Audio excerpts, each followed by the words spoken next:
यदि गुरु पिता तुम मानहु, यदि गुरु पिता तुम मानहु, मोरे अवज्ञा अब मत ठानहु, मोरे अवज्ञा अब मत ठानो। हो यो कह कर नृप चुप होई, यो कह कर जब नृप चुप होई, मंदहास स्वीकार ही सोई, मंदहास स्वीकार हो सोई।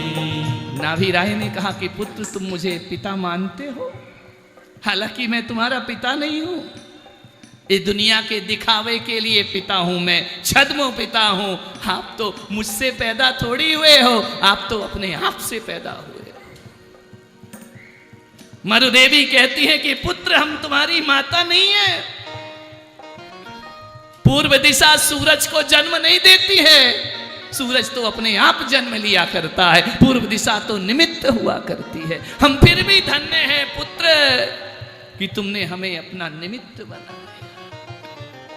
बताओ पुत्र, यदि गुरु पिता मोह तुम मानहु, यदि गुरु पिता मोह तुम मानहु, मोरे अवज्ञा मत अवठानहु, मोर अवज्ञा मत अवठानो। ओ यो कह कर जब नृप चुप होई, यो कह कर जब तालियां आनंद से गाइए कथा को।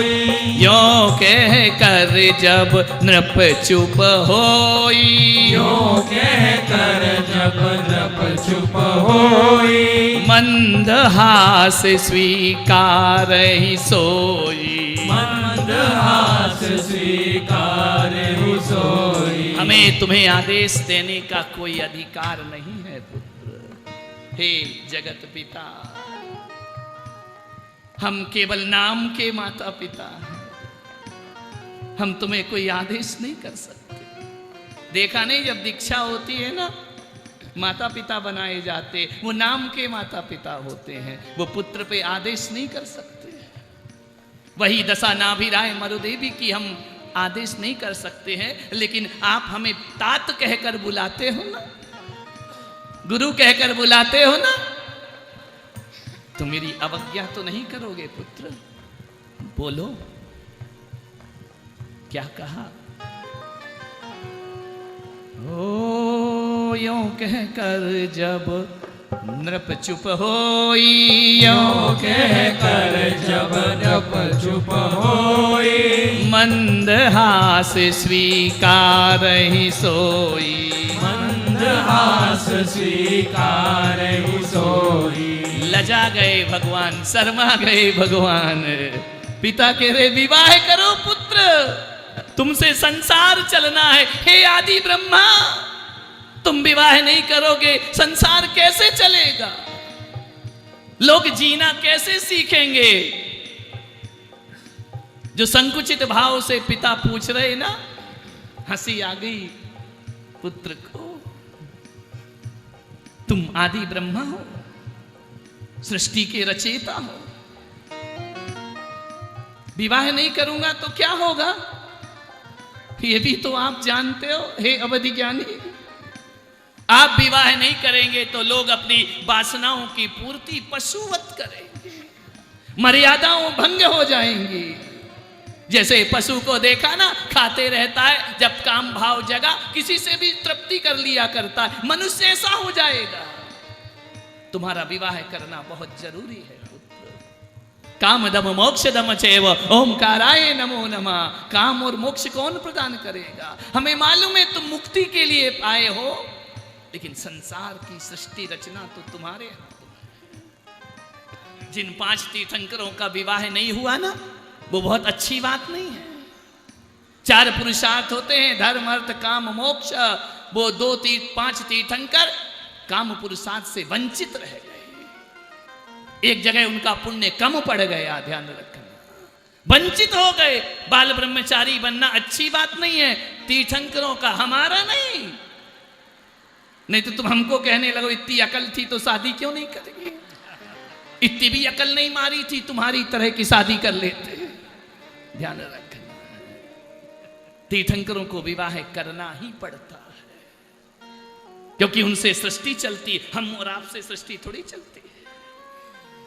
5 तीर्थंकर ने विवाह नहीं किया, हुंडा अवसर्पणी काल का यह दोष है। ध्यान रखना, तीर्थंकर को तो विवाह अनिवार्य होता है, और वो विवाह में फंसते नहीं हैं, उनके अंदर राग नहीं है, मंद राग है, लेकिन पुण्य का फल तो भोगना ही पड़ेगा ना। जो पुण्य कमा कर लाए हैं, भोगे बिना मुक्ति कैसे होगी। जो भी संपदा, जो भी वैभव है, पुण्य का फल है उनके, और भगवान उस पुण्य के फल को हेय भाव से भोगते, उपादेय भाव से नहीं भोगा करते। पिता ने कहा कि पुत्र विवाह करोगे, लाज आ गई, भगवान को शर्म आ गई, सिर झुका लिया, नैन झुक गए, गाल लाल लाल हो गए। क्या समझूं पुत्र, हां भी नहीं बोला। मर्यादा देखो ना, कैसे सिर हिला देते हो। समझ गए। इतना हुआ कि पिता के जीवन में दिवाली आ जाती है, आनंद बरस जाता है। मेरे पुत्र ने विवाह स्वीकार कर लिया है, मेरे पुत्र ने विवाह स्वीकार कर लिया। सौधर्मिंद्र दौड़े दौड़े आओ, कुबेर ईशान दौड़े दौड़े आओ, मेरे पुत्र के लायक कोई कन्या बताओ। पुत्र ने हाँ कह दिया, पिता को तनाव हो गया कि कन्या कौन हो, किसको ये पसंद करेंगे, इनको तो सारी दुनिया पसंद करती है। यहां आ जाते ना तीर्थंकर, तो सब भाग जाती उनके साथ। ध्यान रखना, ऐसा कामदेव सा शरीर होता है भगवान का। पूरी सृष्टि, हर राजा तरसता है मेरी पुत्री का विवाह तीर्थंकर से हो जाना चाहिए, लेकिन कैसी सौभाग्यशाली वह नारी जो तीर्थंकर की पत्नी बनने का सौभाग्य अर्जित करे, जिसे आप और हम छू नहीं पाए, उसका स्पर्श करने का सौभाग्य कौन नारी को प्राप्त होगा। कच्छ महाकच्छ की बहने सौधर्म इंद्र ने ढूंढी कि ज्यादा मत जाओ, नाभिराय तुम्हारे ही रिश्तेदार हैं। रिश्तों में शादी हो जाती थी पहले, बुआ की लड़कियां हैं, उनसे इनका विवाह होगा। अब तुम्हारे यहां भी होता है क्या? नहीं होता ना, तुम्हारे यहां तो किसी से होता ही नहीं, मोहल्ले का मोहल्ले ही में होता है। ऐसा ऋषभदेव है ये, कहीं बाहर जाने का लफड़ा ही नहीं, यहां का यहीं हो जाता है, यहीं की सेटिंग यहीं हो जाती, यहीं शादी हो जाती है। ध्यान रखना, विजाति विवाह नहीं होना, शूद्रों में विवाह नहीं होना, उच्च वर्ण में विवाह। जाओ सौधर्मेंद्र, उच्च वर्ण की कन्या ढूंढो। ध्यान रखना, आजकल कोई जाति वर्ण को नहीं मानते हैं ना, धर्म और संस्कृति का कुठाराघात होता है। ध्यान रखना, जैन में शादी करे, ब्राह्मण से शादी करे, क्षत्रिय से शादी करे, शूद्र से शादी करे। ये व्यवस्था किसी ने बनाई तो अंतिम कुलकर और हमारे तीर्थंकर ऋषभदेव और नाभिराय की बनाई हुई यह व्यवस्था। हमारे बच्चे काला मुंह करके भाग जाते हैं, माँ बाप का मुख नीचा कर दिया करते हैं। नहीं, इस पर कल बातें होंगी, क्योंकि सब बाराती तैयार हैं। कई राजा महाराजा बन के आए हैं, कई बिल्कुल ऐसे चले आए हैं कि न सिर पे पगड़ी है, न सिर पे साफा है। जरूरी है ऐसे दरिद्रों को भी भगवान बारात में ले जाते हैं। ध्यान रख, सब जाते हैं उनकी बारात में। और दूर करना है दरिद्रता तो सब फटाफट पहन लेना। हर बात में तुम लोग अध्यक्ष मंत्री का चेहरा देखते रहते हो, बोला के देंगे तो पहनेंगे। अरे तुम्हारी बीवी बोला के दिए थे क्या? उनके लाए बिना भी तो तुम ले आए ना। ध्यान रखिए, हर चीज अध्यक्ष मंत्री कमेटी देगी क्या? ये बड़ा लफड़ा है तुम्हारे ऋषभदेव। अरे तुम्हें सौभाग्य चाहिए तो तुम पहनो ना ला करके। हमारी माताएं कितनी सुंदर सज कर आई हैं, सौभाग्य के वस्त्र पहन कर आई हैं, लाल साड़ियों में यहाँ पर उपस्थित हुई हैं, चुनरी में उपस्थित हुई हैं। क्यों? भगवान की बारात में जाना। तुम लोग ऐसे के ऐसे ही रहोगे। तभी तो ये पत्नी कहती ना, तुमको जिंदगी में अकल नहीं आ सकती है। कितने भी बड़े बन जा, 2 कौड़ी की अकल नहीं है, बात करते हो। ध्यान रखना। सही हुआ ना? आज देख लिया ना माताओं, तुम बिल्कुल गलत नहीं हो। ताली बजाओ, बोलो ऋषभदेव भगवान की। तुम सही हो, ये इसी लायक है। नहीं, जो पहने हैं उनको नहीं बोल रहा हूं,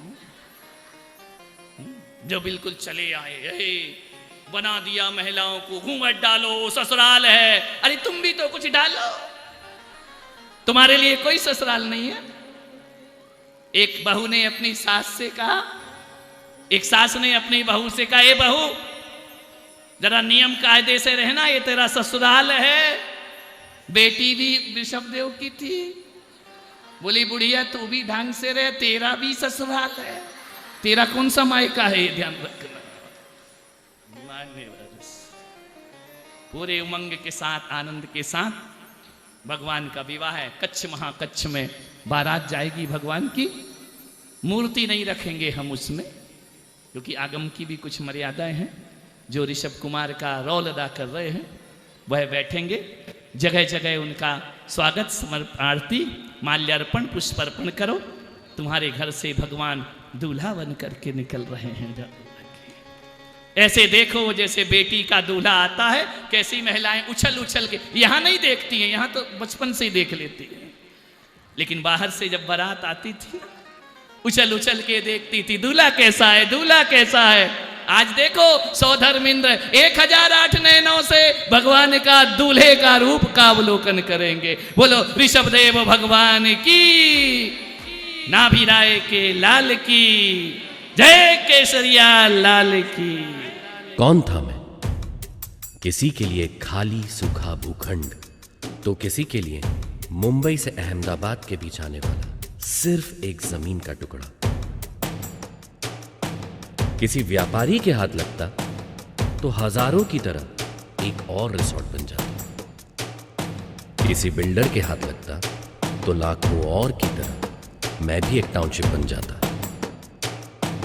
लेकिन मेरे भाग्य में करोड़ों में एक होना लिखा था।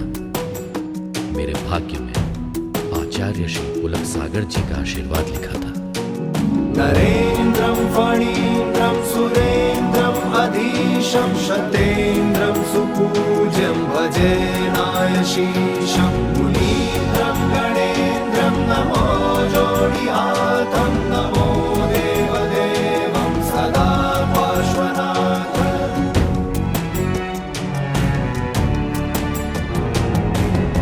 मौन था मैं स्वर्ग कहाँ से आया, खाली भूखंड को दे दी उसने काया।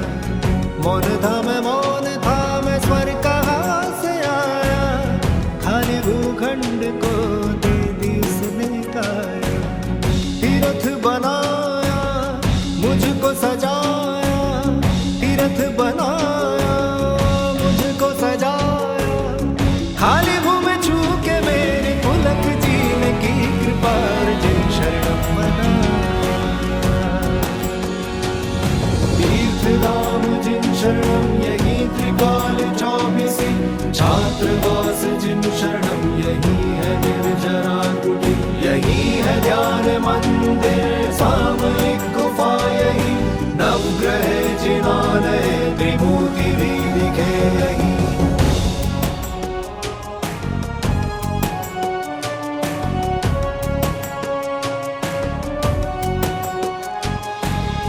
पुलक सागर को ये स्वप्न आया, खाली भूखंड ने उनको बुलाया। पुलक सागर को ये स्वप्न आया, खाली भूखंड ने उनको बुलाया। खोई हुई भूमि ने खुद को पाया, बंजर धरती पे पुष्प खिलाया।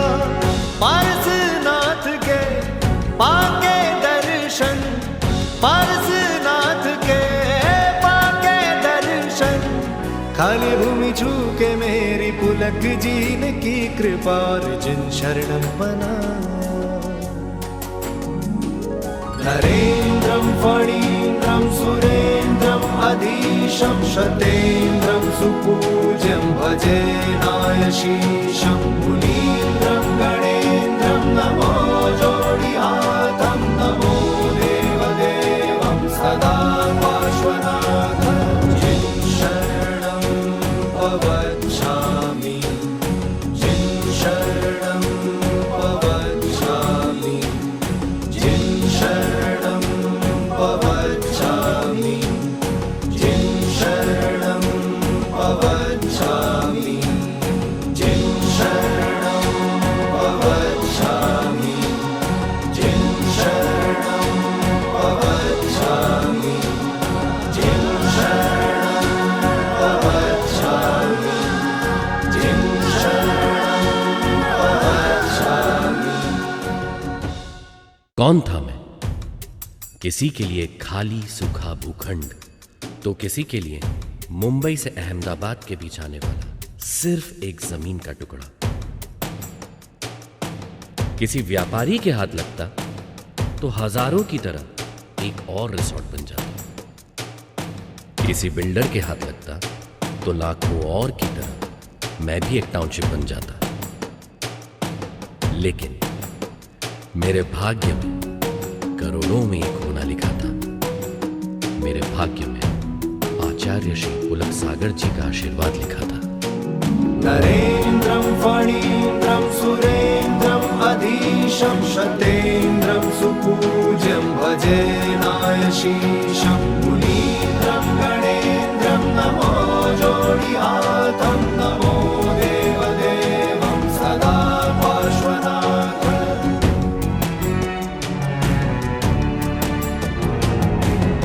मौन था मैं स्वर्ग कहाँ से आया, खाली भूखंड को दे दी उसने काया। मौन था मैं स्वर्ग कहाँ से आया, खाली भूखंड को दे दी उसने काया।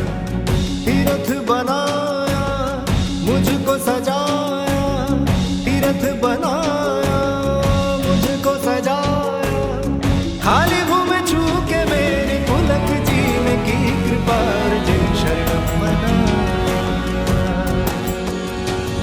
तीर्थधाम जिन शरणं यही त्रिकाल चौबीसी, छात्रवास जिन शरणं यही है निर्जरा कुटी, यही है ध्यान मंदिर सामयिक गुफा, यही नवग्रह जिनालय त्रिमूर्ति भी दिखे यही।